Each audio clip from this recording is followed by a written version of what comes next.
Hi, I'm Mike from Hunter Technical Support Department, and today we'll be reviewing some of the causes why your valve may not be opening.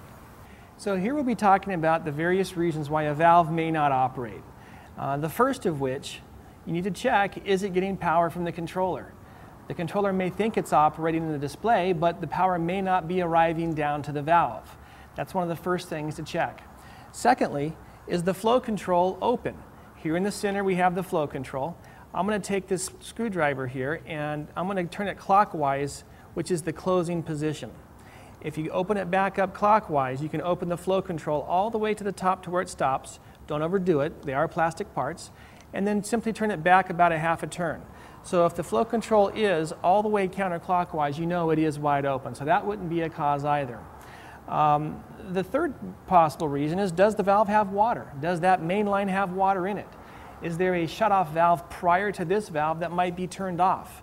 So you want to verify that there is water in the valve, and you can do that one of two ways. You can open the solenoid a quarter turn.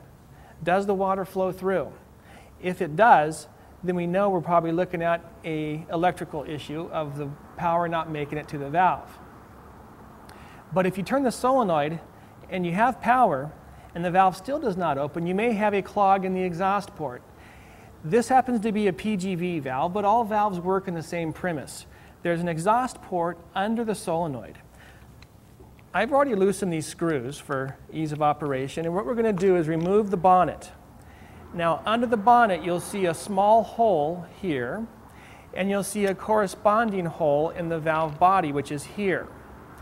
When this valve is installed, when you pull the bonnet off, you want to take a small piece of wire and you want to make sure that you're able to ream through that hole.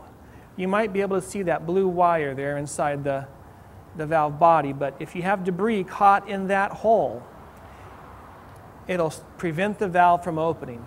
How does it do it? Well, if the solenoid raises up the plunger, that water is supposed to escape down that exhaust port to allow the valve to actuate and open.